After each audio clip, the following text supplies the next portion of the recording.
Eder. Mech. Pallister. Sebastiano ha fatto capire che sapeva del rapporto tra te e Liliana. Sì, rispetto a quello che intendeva dire fino a poco prima, e perciò fino a pochi mesi fa lui ha sempre sbandierato il fatto che io mi invento tutto, che con Liliana era un'amicizia punto e basta, e tutte quelle cose che invece io ho sempre detto, che con Liliana non ci siamo mai persi di vista, e passavano anche degli anni talvolta che non ci frequentavamo nel senso stretto, però ripeto, non ci siamo mai persi di vista per quanto riguarda soprattutto sentirci per telefono, farci reciprocamente gli auguri del compleanno, eccetera. Ecco, per cui è chiaro che io non ho segnato, l'ho già detto e lo ripeterò, nessun calendario con una crocetta su, oggi sì, ieri no, per capirci, per cui non si può riferire. Fermo restando il fatto che io, avendo conosciuto la mia seconda moglie nel luglio del 90, e per me in quel periodo non esistevano altre donne, è chiaro. Mi sono sposato nel 95, esattamente come lei in quello stesso periodo ha conosciuto Sebastiano, motivo per cui è quasi, si potrebbe dire al 1000% sicuro che quel figlio non poteva essere che suo, se no lei andava con una persona appena conosciuta e gli fa le corna per mettere al mondo un figlio non suo, e lui si prende mamma e figlietto se non sta in piedi. Vabbè, è arrivato quello che mancava, che Sebastiano è arrivato a smentire se stesso. Sebastiano che smentisce Sebastiano. Perché sembra, insomma, dopo che è venuta fuori la notizia di questa intercettazione, che lui abbia poi parlato di stupro e abbia, insomma, si sia un po' rimangiato quello che in solitudine lì nella sua macchina con la giornalista in realtà ha detto. Ma non interessa adesso di chi sia quel bambino, insomma, di Claudio, perché si sta un po' discutendo su questo. In realtà il valore, la forza di quell'intercettazione sta in questo, cioè nel fatto che Sebastiano la attribuisce a Claudio Sterpin, mentre ha sempre negato per anni che non conosceva e non era a conoscenza di una relazione che ci fosse fra i due, anche perché a sostegno e a supporto di una relazione esistente fra i due, quindi di quanto da sempre dice Claudio Sterpin, c'è anche una SIT contenuta in atti di una amica di Liliana, che è quella persona a cui Sebastiano chiama il 14 quando la moglie scompare, alla quale dice pure che Liliana ha portato con sé tutti gli effetti personali, cosa che poi non è vera, perché poi andranno gli investigatori a fare il sopralluogo il 23 a casa e troveranno tutto lì. Comunque, al di là di questo, quella persona dirà in SIT a marzo, sentita a marzo del 2022, che lei era a conoscenza di una relazione tra Claudio e Liliana intorno agli anni 80, agli anni 90. Quindi lei sostanzialmente dice quello che Sebastiano sta dicendo, per cui era cosa nota. E Sebastiano effettivamente lo dice, quindi la forza di quell'intercettazione sta proprio in questo, cioè nel fatto che lui attribuisce, adesso non si sa e non interessa effettivamente di chi fosse, ma lui la attribuisce a Claudio Sterpin. Questa intercettazione poi il 5 marzo, Sebastiano verrà sentito a SIT il 9 marzo, quindi 4 giorni dopo, e a specifica domanda degli investigatori se sapesse della conoscenza di Claudio e Liliana, se sapesse di un aborto avuto insomma da Liliana, lui risponde e dice sì, io so che Liliana avrebbe abortito intorno agli anni 90, però non so di chi fosse insomma, a chi fosse attribuibile questa gravidanza. Il pomeriggio del 14 dicembre 2021 lui perché mi chiama e mi dice per favore scendi giù perché sono preoccupato perché Lili non è tornata? Che senso aveva dirmi questo quando poi scendiamo giù con Salvo e lui a qualsiasi domanda che gli viene posta, gli viene fatta, se hanno fatto baruffa eccetera, lui rema contro tutto il pomeriggio?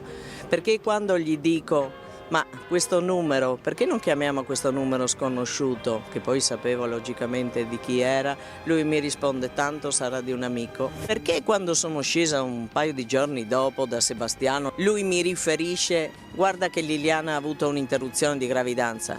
Perché me lo dici? Cioè, stiamo parlando di cosa può essere successo a tua moglie, dove è sparita, se avete litigato, se avete fatto altro. Dopo, logicamente, gli dici, ma perché mi dici questo? Lui non risponde. E poi mi fa, ma le do martedì, mercoledì e giovedì libero? Cosa vuole di più? E naturalmente a me viene da rispondere, ma questo è un matrimonio, è un lavoro. Perché Sebastiano, quando con la sua autorizzazione insieme abbiamo guardato nel comodino di Lilli, non dice dove ha messo la rubrica che stava insieme alla busta con i soldi? Perché lui dai primi giorni parla di Lilli al passato? Perché Sebastiano non ha proposto il video originale, vi ricordate, di Lilli che va su e giù per grado con la bicicletta? Manca un pezzo, Sebastiano. Perché hai tagliato un pezzo? Vogliamo vedere l'originale, Sebastiano. Cosa hanno fatto gli inquirenti e lui come niente fosse? Perché non ha fatto la stessa cosa del fratello Sergio? Era il minimo che poteva fare e doveva fare, perché lui, soprattutto, è il marito. Certamente certe incongruenze all'inizio fatte da me ci sono. Secondo Sebastiano, Claudio eri un farfallone. Devo fare figli in giro per il mondo io, mettendo incinta mezza a Trieste, ma non stanno in cielo né in terra queste affermazioni, ecco. Poi ci sono delle ultime che volevo toccare, rubo solo mezzo minuto, che lui proprio recentissimamente comincia a dire che io come mai con la mia paga da autista riesco ad avere tante case, tanti terreni, tanto insomma mi fa proprietario terriero, eccetera.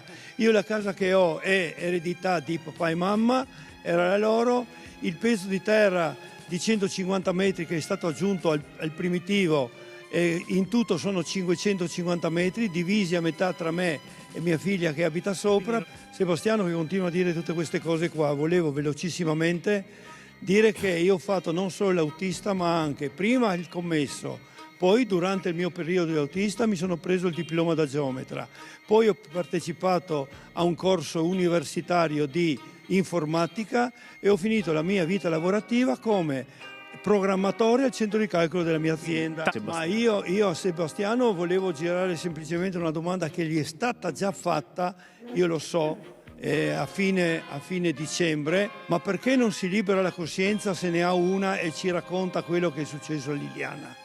Sebastiano, tu lo sai, sarebbe ora che ti liberi la coscienza se ne hai una e ci racconti per filo e per segno cosa è successo a Liliana quel maledetto 14 dicembre. 5 marzo c'è un'altra intercettazione. Sebastiano, oltre ad attribuire la gravidanza a Claudio Serpin, mentre pubblicamente ha sempre negato di conoscere che esistesse una relazione fra i due, dice che negli hard disk sequestrati ci sono tante foto, parecchie, utilizza proprio questo aggettivo, che ritraggono Sebastiano e Liliana. E poi sempre in questa intercettazione lui si preoccupa circa il fatto se la difesa di Sergio Resinovic sia venuta a conoscenza o meno del contenuto di quegli hard disk.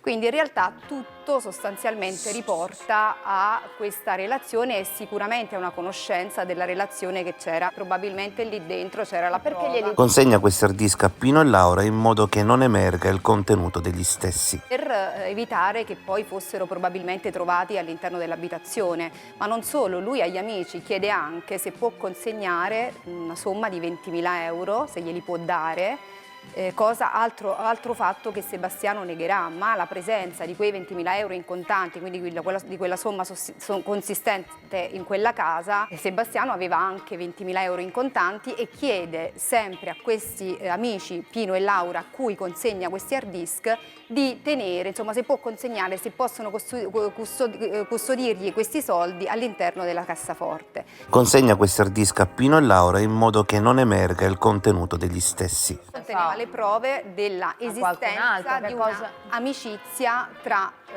Liliana e Claudio Serpin, perché lui poi nell'intercettazione lo dirà che all'interno degli hard disk c'erano parecchie foto che ritraevano Claudio e Liliana e si preoccupa circa il fatto se la difesa di Sergio fosse venuta a conoscenza del contenuto. Nel mese di dicembre loro sono stati via da Trieste 7 giorni, 2, 3 e 4 dicembre e il 10, 11 e 12 via da Trieste. In più l'8 erano San Lorenzo e Sontino. Negli altri 7 giorni di dicembre lei mi ha chiamato 14 volte e io a lei 3, su 17 contatti.